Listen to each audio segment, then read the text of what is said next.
Thanks so much for joining us tonight. We have a lot of stories to get to. Let's begin in Fremont County, Idaho. The case of Lori Vallow Daybell and the case of her husband, Chad Daybell.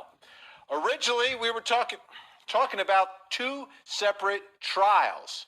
And in this case, can we go to full screen one first? Because there's been a motion made here. I want to get to the motion first. Let's put it up on the screen. Let's do that. Lori Vallow Daybell and Chad had separate trials scheduled. And the prosecutor was handling one in one county, one in another county, separate hearings, separate times. Now they want everything joined together. Okay, so they filed this motion to move the court to join the defendant, Lori Vallow Daybell's case, with her co-defendant, Chad Daybell's case, Fremont County case, CR 22-20-0755, based on the fact that the charges against the defendant and the co-defendant allege they participated in the same act or series of acts and conspired to commit the alleged acts or series of acts. All right, so they want the cases brought together, but you got to go back in time. When was the last time that they were in court together? Let me show you. March 6th is what we believe is the last time they were in court together. That's when Lori was all dolled up with her lipstick. She had her full legal team. She was smiling. And dapper husband Chad sitting right behind her woman before he was locked up. Well, the next time that they were supposed to be together, sort of, was the 28th of July. There was a hearing. Both were supposed to be part of it. It was a Zoom hearing, but it would have been an opportunity for Lori and Chad to actually see each other on the Zoom. But as you can see, the judge was there. Chad was there with his lawyer. Oh, and they disappeared. And look who's here. It's Ashley Banfield, Julie Grant, and Ted Rollins jumping in. All right. Ashley, let me start with you. Do you think they want to be together? Because the last time that they were going to actually be able to see each other on that Zoom hearing, Lori Vallow Daybell decided not to show up. Yeah, I think they want to be together. I just don't think they want to be together this way. I certainly don't think that they ever foresaw that their marriage would be at a defense table only. But, I am the only one, I think, who differs. I know Julie has said over and over, I'm surprised this hasn't been joined sooner. I am surprised it's joined at all because I keep thinking the only defense that either one of them has is to blame the other person and to blame the dead guy. And to blame the other person, that's really hard when you're seated at the same table. And I feel like that makes it pretty ripe for an appeal. When you're stuck together with the person that you may say did the stuff you're accused of doing.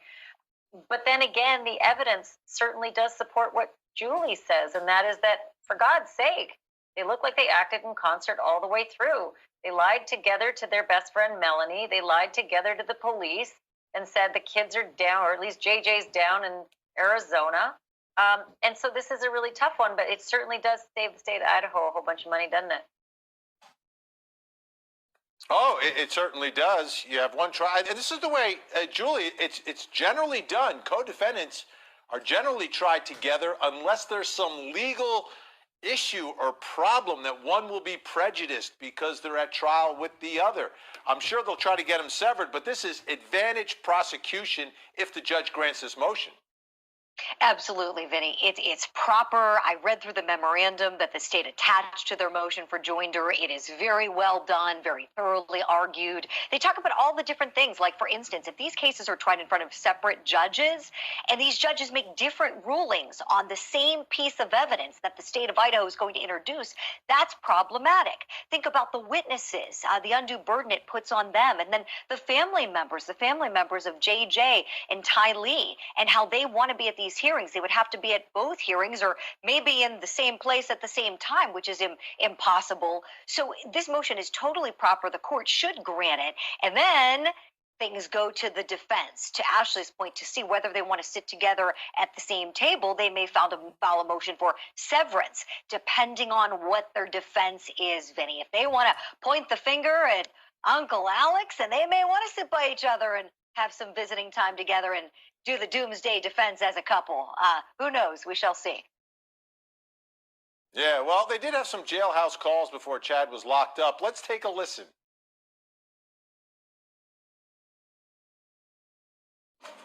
Hi, Dad. Hello. Are you okay? So there's section the property. The house again? Yeah. Yeah.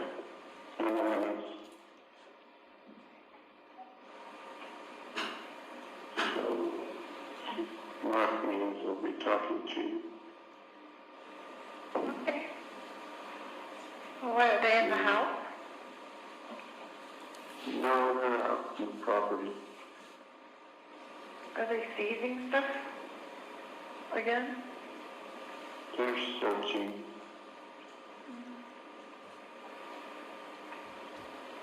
There's a search warrant, so we're gonna just get on this with the kids.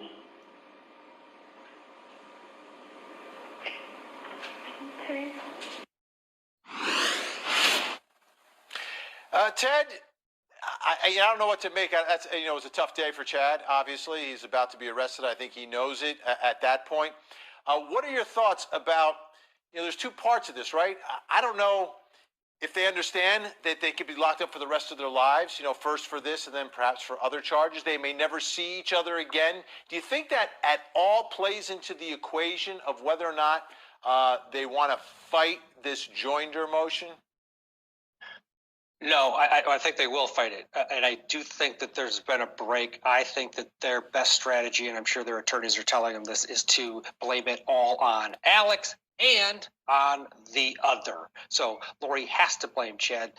She was in the dark. He said the kids were fine. I didn't know any of this. The one thing we don't know, because Lori waived her preliminary hearing, we don't have as much information in terms of the evidence that the state has against Lori as being a co-conspirator.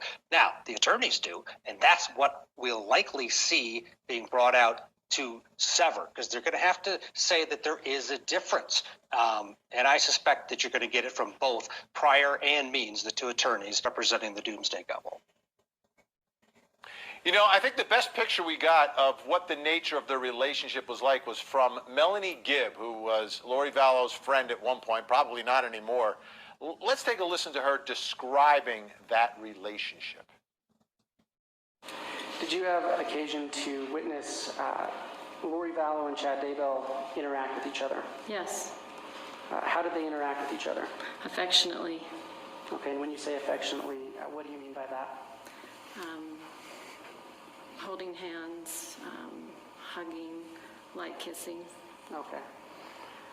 Did you ever have occasion to speak with, when you were, during this approximately 4-day period in September, did you ever have occasion to speak with Lori Vallow about the nature of her relationship with Chad Daybell? Yes, we talked about it often. Okay. What did she tell you about that relationship? That they were very much in love with each other and wanted to be together as soon as possible. And all of that was, well, he was still married, Ashley. I mean, the light kissing and stuff over at BYU, he was still married at the time. The whole plan was to be together. Do you think that maybe they're saying to each other, or through their attorney saying, listen, you win your case, I'll win my case, and then we'll be together? Well, that's dreamy.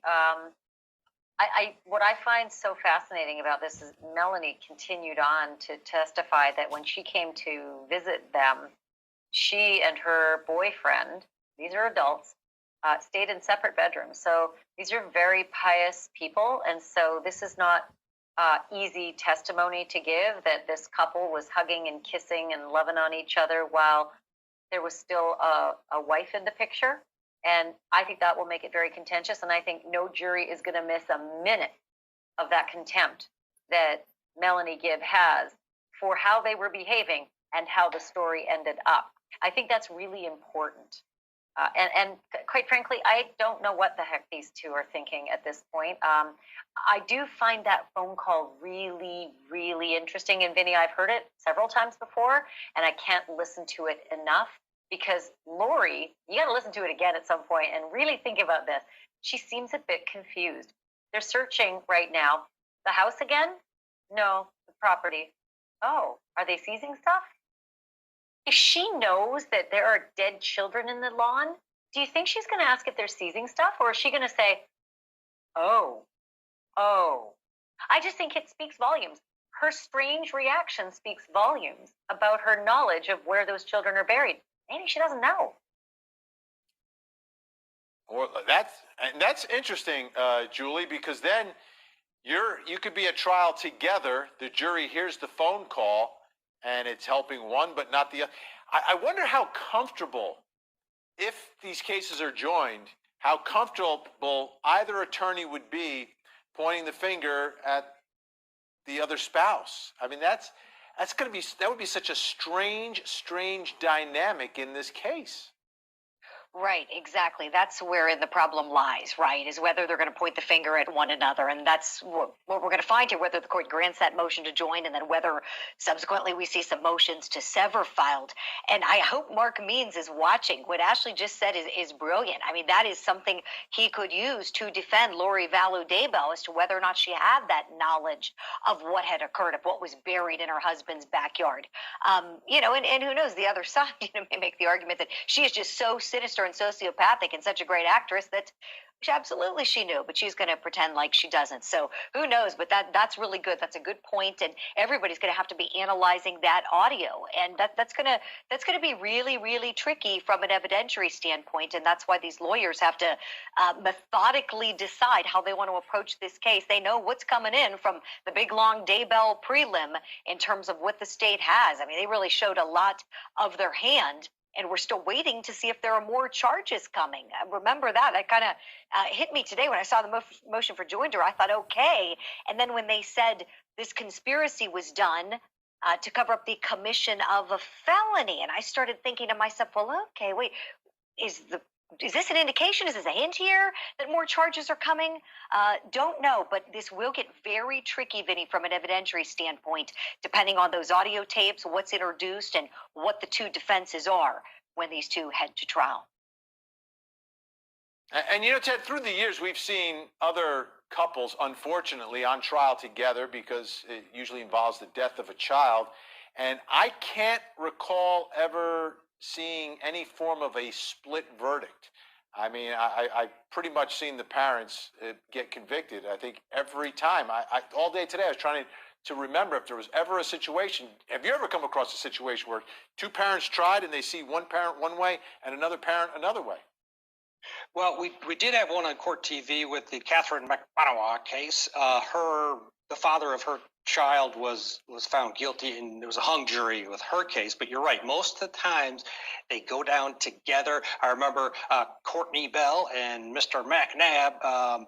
Courtney Bell had very little to do, and this was the first trial we covered on the relaunch Court TV, with the actual death of her child, but she went down hard with Mr. McNabb sitting next to her. And I guarantee you, if you have Chad Daybell and Lori Daybell sitting next to each other, you think you hate them on their own. Together, juries are just going to be seething because together they made so all these horrible decisions about these children's livelihood. I think it's a huge advantage for the prosecution, as everybody else has said here. If these are joined together, these two are going down. All right, we shall see. The judge has a huge decision.